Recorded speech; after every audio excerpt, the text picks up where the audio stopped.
마치고 이제 집안에 들어가서 소파에 앉아서 쉬고 있는데 어디선가 기분이 나쁜 냄새가 계속 나는 겁니다.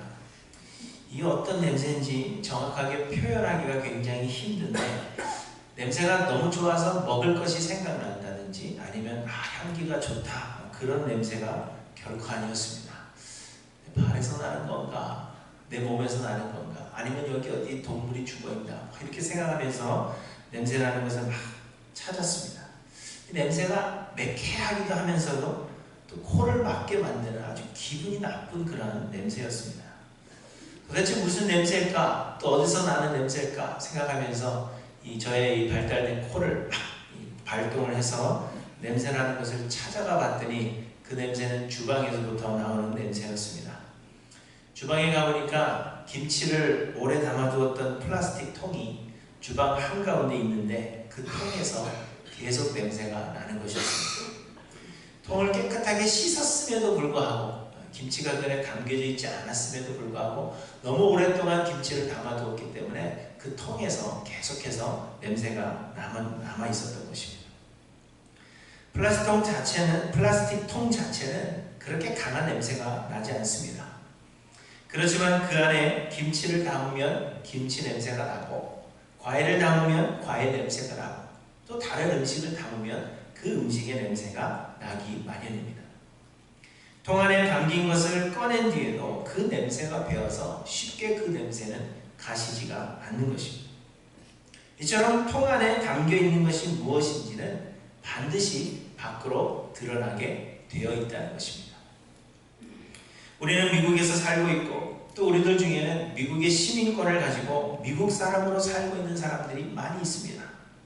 하지만 우리는 여전히 한국 뉴스를 들으면서 그 뉴스에 우리는 민감해하고요. 한국의 정치적인 상황에 우리는 쉽게 흥분을 합니다. 한국 선수들이 경기하는 모습을 보면 우리는 한국 선수들을 아주 격하게 응원합니다. 시상식에서 애국가가 울려 퍼지고 태극기가 개항되는 것만을 보는 것만으로도 우리는 눈물을 흘리게 됩니다. 여러분 왜 그럴까요? 왜냐하면 우리 안에 한국인의 피가 흐르고 있기 때문입니다. 우리가 일부러 한국의 정세에 관심을 막 기울이려고 하고 한국 선수들을 특별히 응원하려고 노력하는 것이 아닙니다. 사실 우리는 그렇게 하고 싶지 않을 것입니다. 지긋지긋하고 머리만 아프게 하는 그 한국 소식에 우리는 귀를 닫고 싶어 할 때가 너무나도 많습니다. 하지만 그것이 잘 안 되는 이유는 우리 안에 한국인의 피가 흐르고 있기 때문이라는 것입니다. 이는 우리가 선택한 것이 아닙니다. 그러나 우리는 한국인으로 태어났고 우리 안에 한국인의 피가 흐르고 있기 때문에 자연적으로 그렇게 되는 것입니다. 이처럼 우리 안에 무엇이 담겨져 있느냐 하는 것이 우리의 삶으로 나타나게 되는 것입니다. 그런데 여러분, 우리가 예수를 그리스도로 믿는다는 것은 예수를 실존하셨던 인물로 인정하고 예수님의 십자가를 역사적인 사실로 인정하고 받아들이는 것만이 아니라고 말씀드렸습니다. 믿음은 우리가 믿기로 선택하는 것이 아니라 하나님의 선물입니다. 하나님께서 우리로 하여금 믿게 만드시는 것입니다. 그런데 어떻게 우리로 믿게 만드시는가 하면 하나님께서 아무런 조건 없이 우리를 택하시고 그 택하신 자들에게 성령을 보내주사 성령으로 하여금 우리 안에 거하게 하시는 것입니다. 성령의 임하심으로 말미암아 죽었던 우리의 영이 중생하게 되고 그로 인해서 우리의 죄인됨을 인정하고 회개하게 되며 예수가 우리의 죄를 사하실 유일한 구원주가 되신다는 사실을 믿게 되므로 우리는 의롭다 인정함을 받고 하나님의 자녀가 되는 것입니다. 이 모든 것이 하나님의 영이 우리 안에 임하시고 우리 안에 거하심으로 말미암아 나타나는 자연스러운 반응이며 그래서 이것을 하나님의 은혜라 이야기하는 것입니다. 그러므로 우리가 예수를 그리스도로 믿는다 하는 것은 그저 머리로 받아들인다는 것이 아니라 우리 안에 거하시는 성령 하나님께서 충만하시도록 우리의 자아를 내려놓는 것을 의미하는 것입니다. 예수 그리스도의 죽음과 연합하여 우리는 예수 그리스도의 십자가에 죽고 예수 그리스도의 부활과 연합하여 이제 우리 안에는 예수 그리스도만이 사신다는 고백을 하는 것이 믿음이라는 것입니다. 갈라디아서 2장의 바울의 고백처럼 내가 그리스도와 함께 십자가에 못 박혔나니 그런즉 이제는 내가 사는 것이 아니요 오직 내 안에 그리스도께서 사시는 것이라.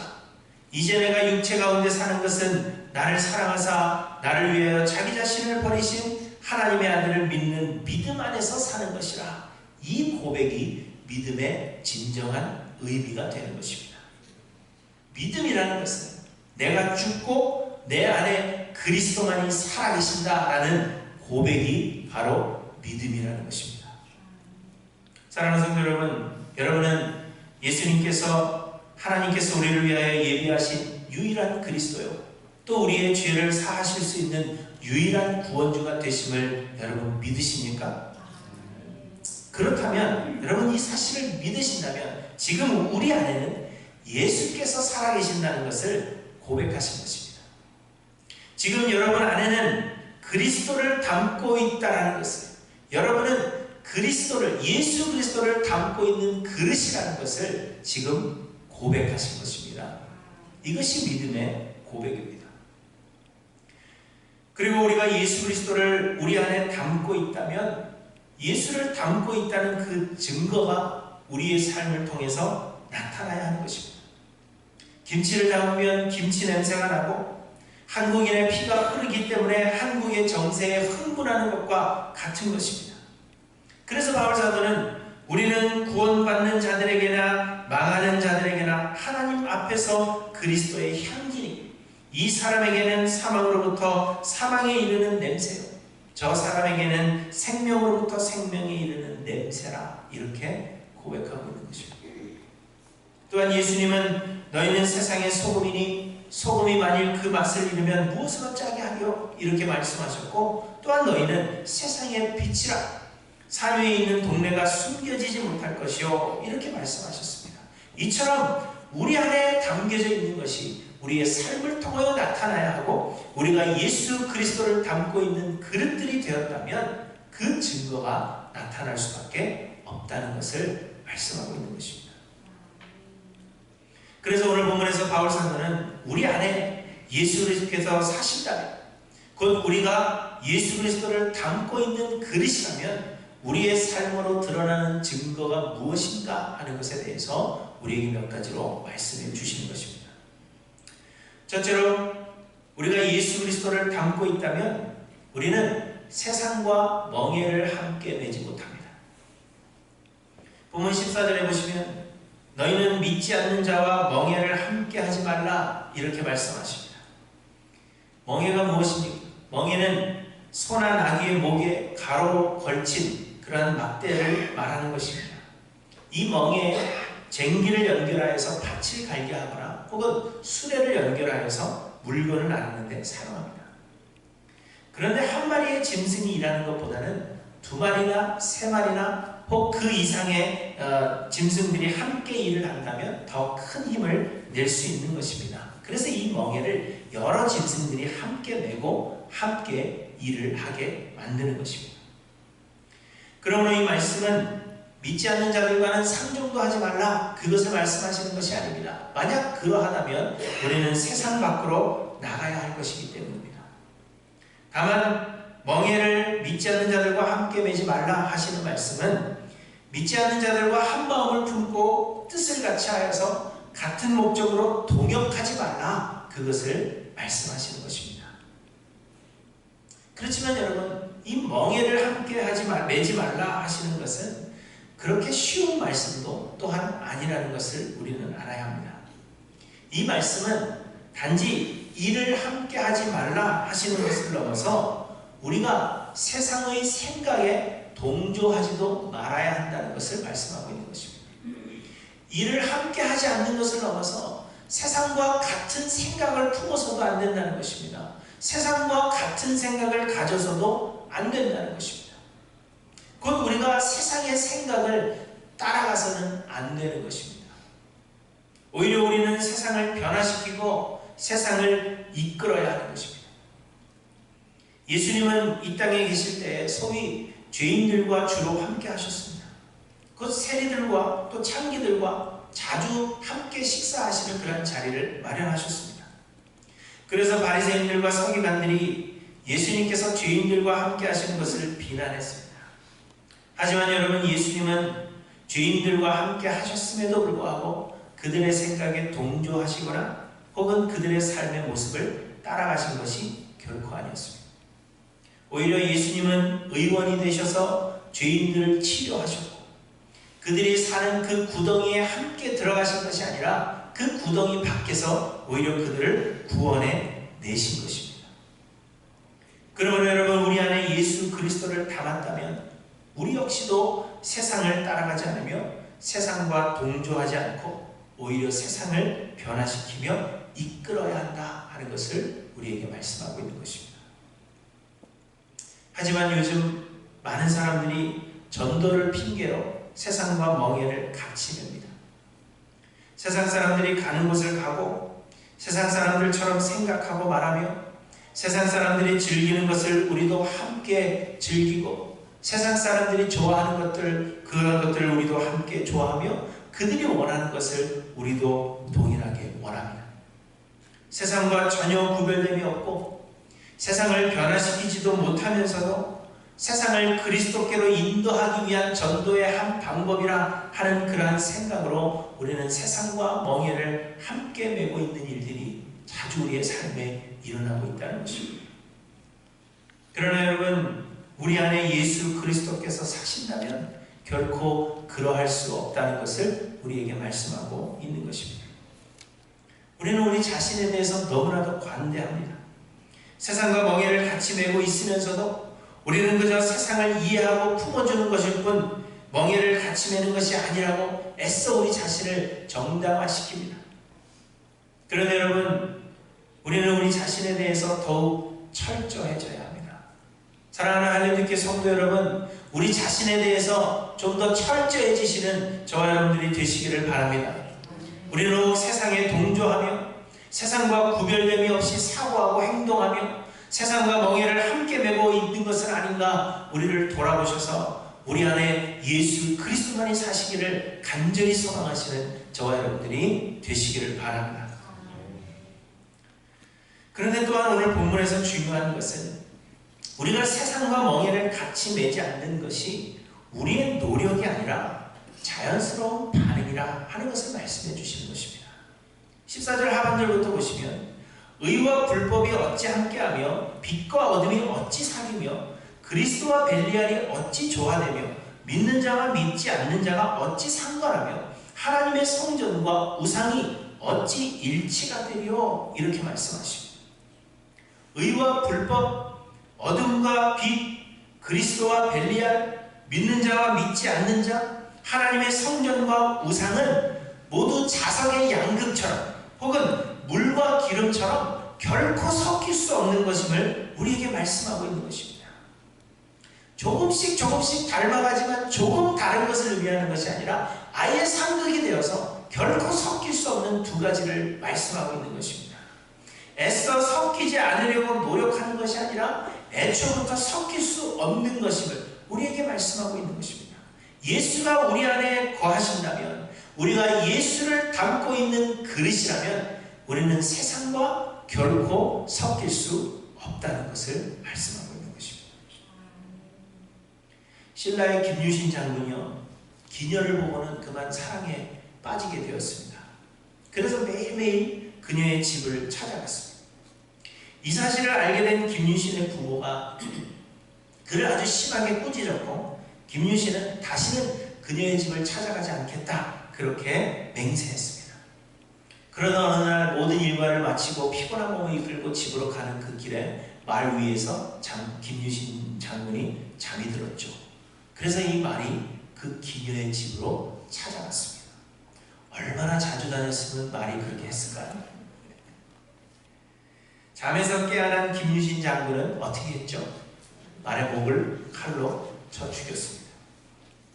사람들은 이러한 이야기에 감동합니다. 그리고 우리의 신앙도 이러해야 하는 것으로 그렇게들 생각하죠.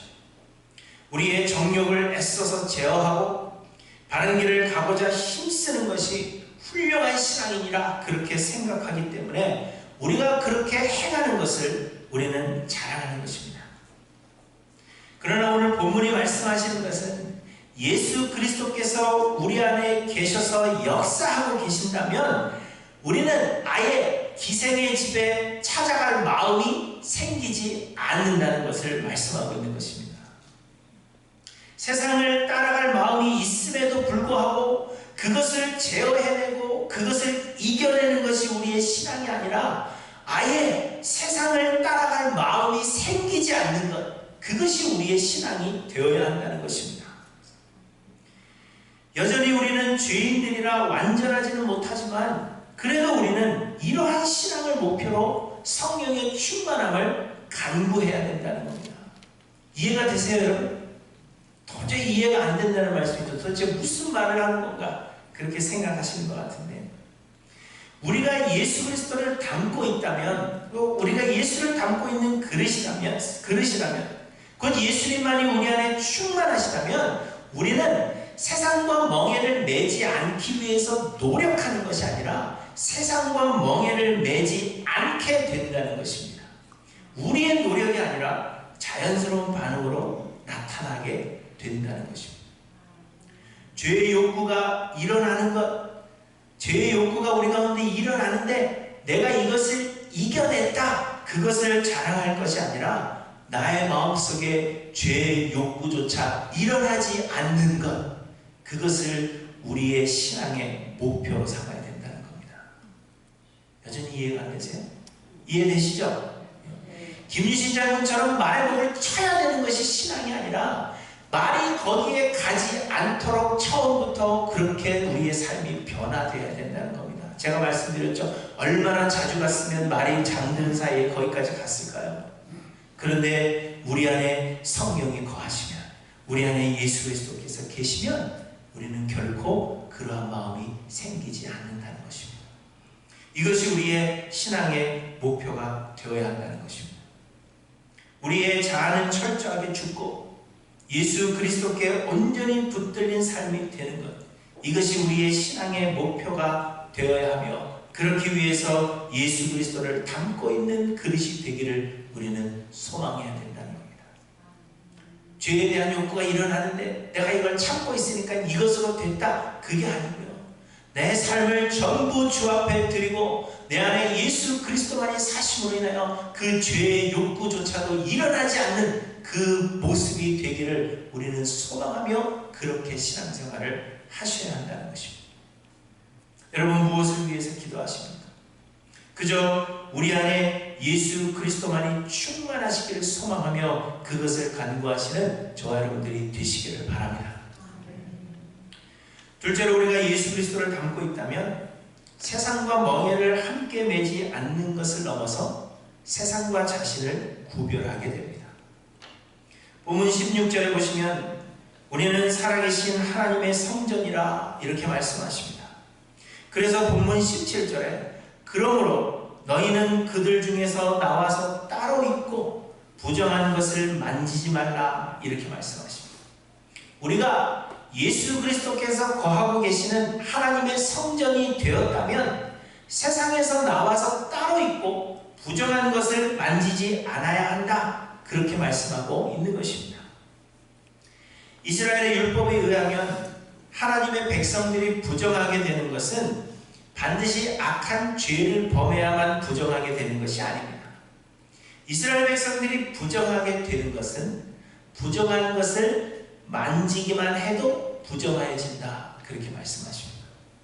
학계 2장에 보시면 시체를 만져서 부정하여진 자가 만일 그것들 가운데 하나를 만지면 그것이 부정하겠느냐 하니 제사장들이 대답하여 이르되 부정하리라 하더라, 이렇게 말씀하고 있습니다. 사람을 죽여서 부정한 게 아니고요, 사람이 시체를 만지면 부정한 사람이 되는 겁니다.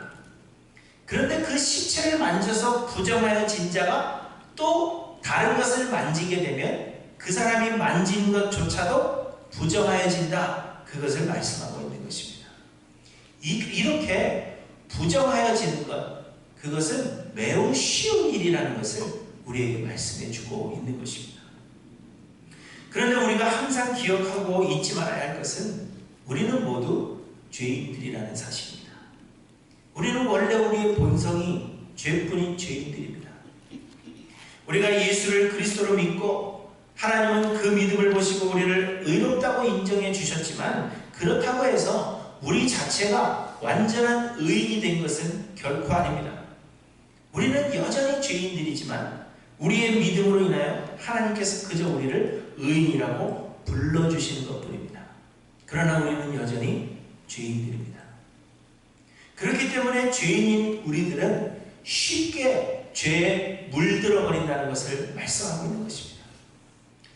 야생동물을 키우는 것이 힘든 이유는요, 이들이 피맛을 보게 되면 그들의 야생성이 다시 되살아나기 때문입니다. 마찬가지로 죄인인 우리들은 부정한 것들과 함께 있으며 부정한 것들을 만짐으로 인하여서 쉽게 부정한 자들이 된다는 것입니다. 우리는 우리 자신을 꽤 강한 존재라고 생각합니다. 그래서 우리는 쉽게 죄에 물들지 않을 것이라고 우리를 자신하지만 우리의 본성이 그럴 수 없다는 것을 말씀하고 있는 것입니다. 그래서 성경은 악은 그 모양이라도 버리라 말씀하시고 오늘 본문에서는 아예 그들 중에서 나와서 따로 있고 부정한 것을 만지지 말라 그렇게 말씀하시는 겁니다. 내 안에 예수 그리스도를 담고 있다면 예수 그리스도께서 내 안에 사시고 그래서 내가 성전이 되었다면 마땅히 부정한 것을 만지지 않을 뿐만 아니라 그들과 따로 있어야 된다. 그렇게 말씀하고 있는 것입니다. 우리 안에 담고 있는 그리스도의 영이 우리를 그렇게 만드신다는 것입니다.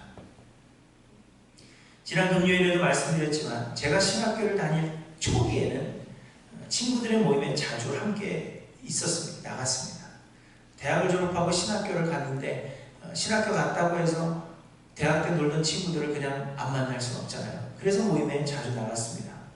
술, 담배를 하는 그런 자리라도 나만 안 마시면 된다라는 생각으로 자주 그 자리에 나간 겁니다.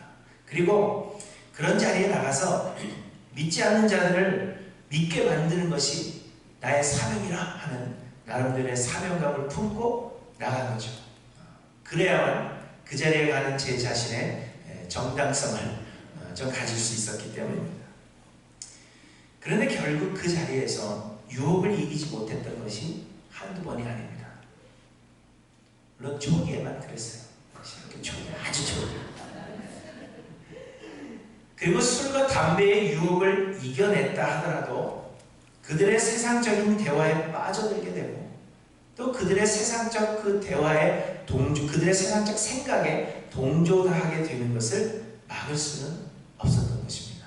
그래서 그것을 깨닫고 난 뒤에는 이 자리에 아예 가지 않는 것이 좋겠다 그렇게 생각하여서 결국 그 관계를 아예 끊어버리게 되었습니다.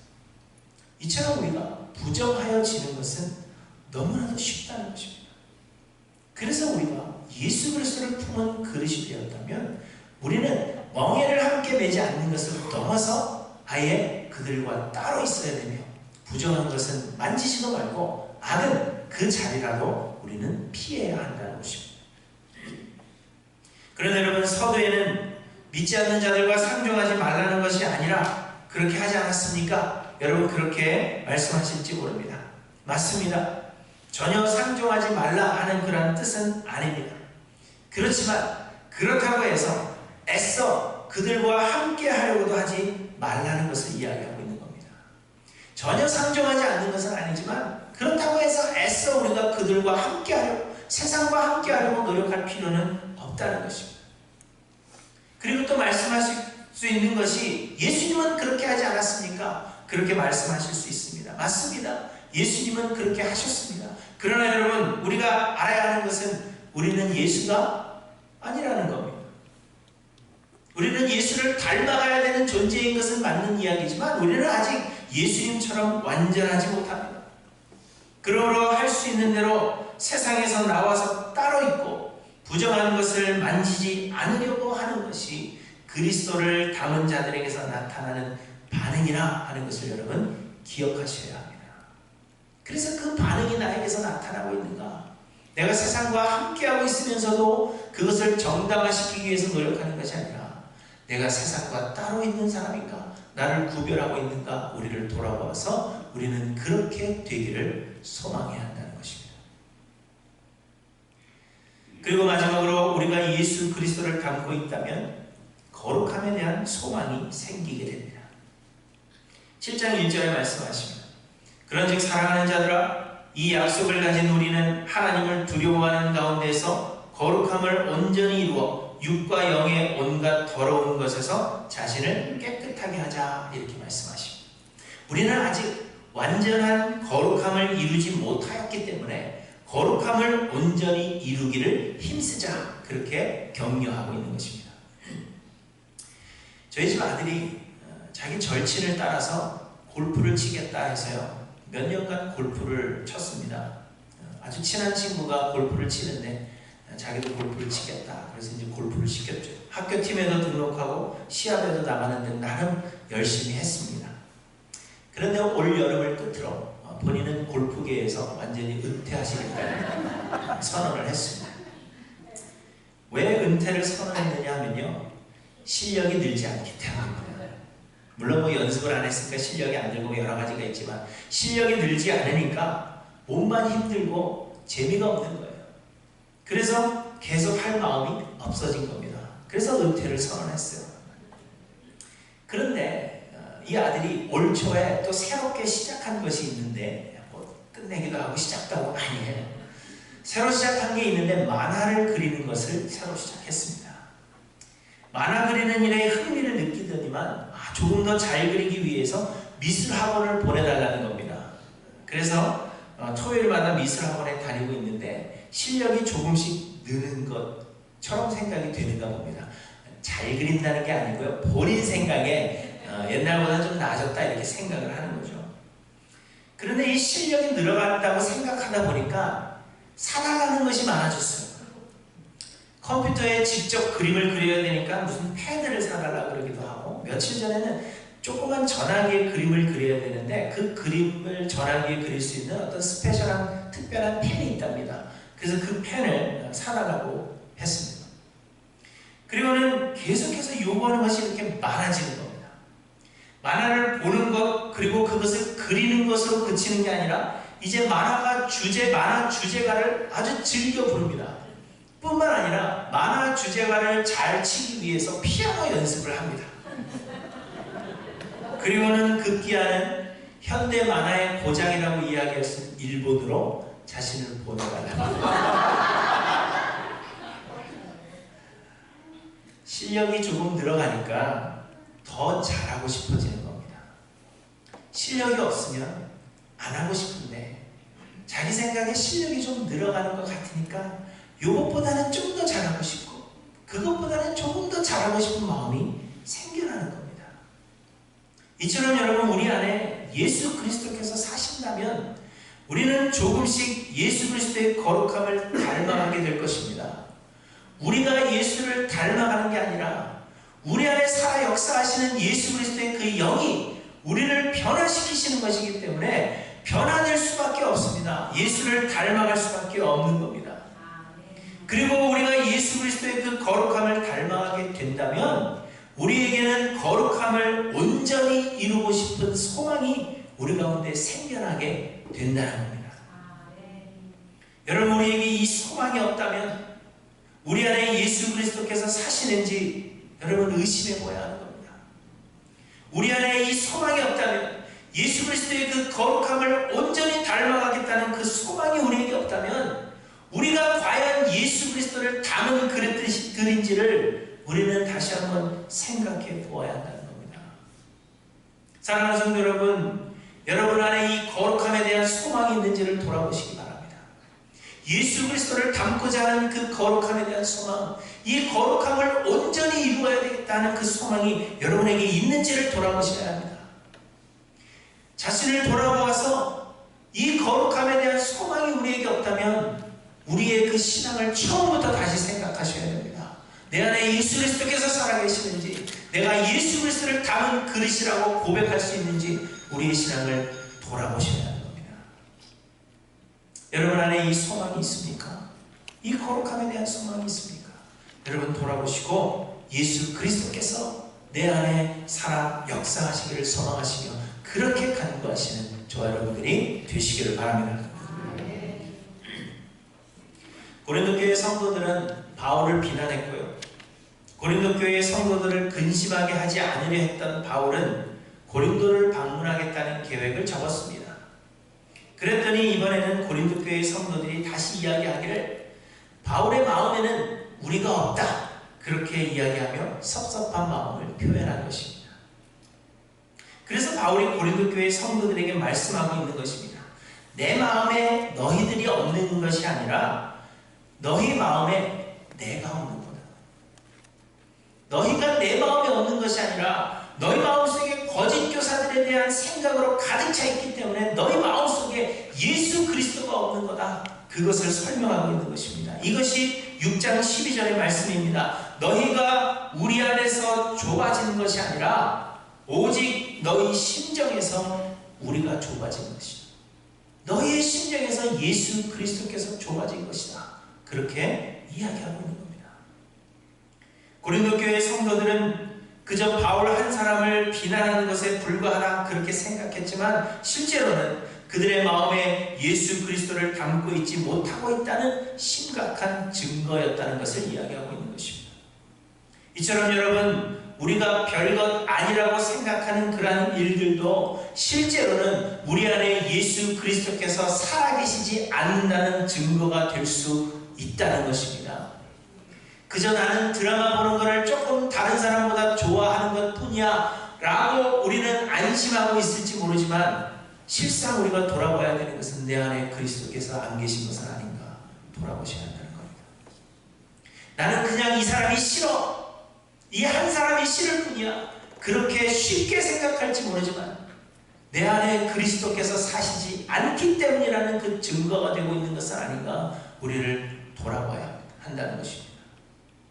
교회 가기가 싫고 그냥 누워있고 싶고 아무것도 하고 싶지 않고 그저 아무렇지 않게 생각하실 수 있지만 그러나 그것이 내 안에 그리스도께서 살아 역사하시지 않는다는 증거가 아닌가 여러분 한번 돌아보셔야 합니다. 사랑하는 성도 여러분, 여러분의 마음에는 무엇이 담겨져 있습니까? 여러분 안에는 예수 그리스도께서 살아 역사하시는 것이 분명합니까? 여러분은 예수 그리스도를 담은 질그릇이라 그렇게 자신있게 고백할 수 있는지 돌아보시길 바랍니다. 그리고 여러분 그렇게 확신하신다면 그 증거가 무엇인가 하는 것을 생각해 보셔야 합니다. 세상과 멍에를 함께 매지 않으며 세상에서 나와서 따로 있고 부정한 것을 멀리하고 예수 그리스도를 담는 거룩함을 온전히 이루기를 원하는 그 간절함이 우리에게 있는가 하는 것을 여러분 한번 돌아보시길 바랍니다. 그리고 나를 버리고 내 안에 가득해 있는 모든 것들을 버리고 내 안에 예수 그리스도만을 담는 그러한 질그릇이 되기를 소망하며 그렇게 하나님께 간구하시는 저와 여러분들이 되시기를 바랍니다. 그래야 그리스도 예수께 온전히 붙들린 바가 되어서 속이는 자 같으나 참되고 무명한 자 같으나 유명한 자요, 죽은 자 같으나 살아있고 징계를 받은 자 같으나 죽임을 당하지 아니하고 근심하는 자 같으나 항상 기뻐하고 가난한 자 같으나 많은 사람들을 부유하게 하고 아무것도 없는 자 같으나 모든 것을 가진 하나님의 일꾼들이 모두 되시기를 주님의 이름으로 간절히 축원합니다. 기도하십니다.